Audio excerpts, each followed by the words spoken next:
Hi friends, ఈరోజు మజ్జిగ చారుని ఎలా తయారు చేసుకోవాలో చూపించబోతున్నాను. నోటికి కమ్మగా వేడి వేడి అన్నంలో వేసుకొని తింటే రుచి అద్భుతంగా ఉంటుంది. పిల్లలైనా సరే చాలా ఈజీగా తయారు చేసుకోవచ్చు. మజ్జిగ చారుని ఎలా తయారు చేసుకోవాలో చూసేద్దాం. మజ్జిగ చారుని తయారు చేసుకోవడానికి 1/2 లీటర్ పెరుగుని తీసుకున్నాను. పెరుగుని తీసుకునేటప్పుడు పులుపు ఎక్కువగా ఉన్న పెరుగు కాకుండా మీడియం పులుపు ఉన్న పెరుగుని తీసుకోండి. టేస్ట్ చాలా బాగుంటుంది. ఈ పెరుగులో నుంచి ఒక చిన్న కప్పు పెరుగుని తీసి పక్కన ఉంచుకోవాలి. ఈ పెరుగుని పక్కన పెట్టుకుందాం. ఇందులోకి రుచికి సరిపడా ఉప్పు వేసి పెరుగుని ఉండలు లేకుండా బాగా కలుపుకోవాలి.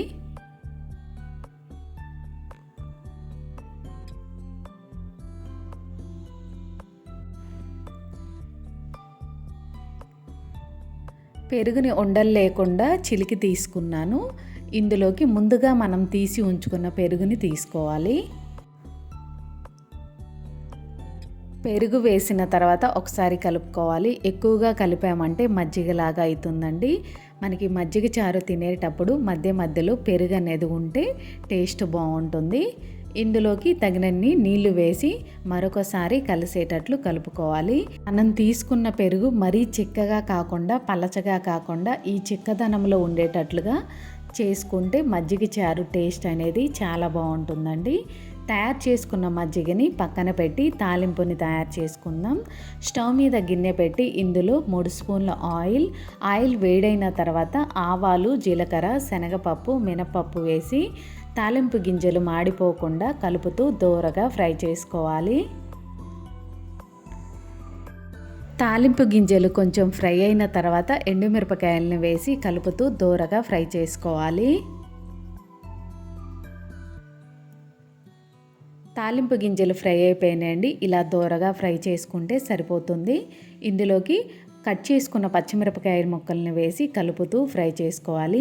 మీకు ఎంత స్పైసీగా కావాలో దాన్ని బట్టి పచ్చిమిరపకాయలని తీసుకోండి.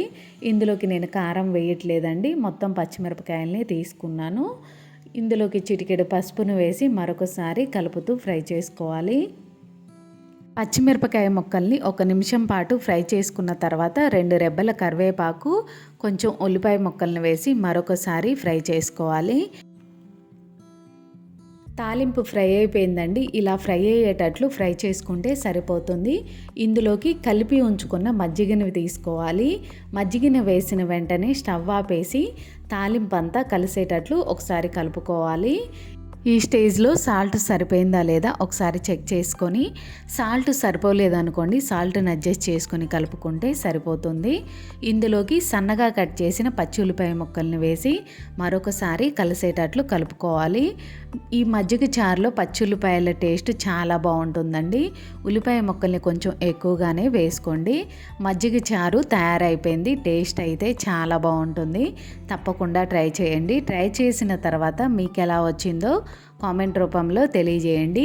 ఈ రెసిపీ మీకు ఎలా అనిపించిందో కామెంట్ చేయండి.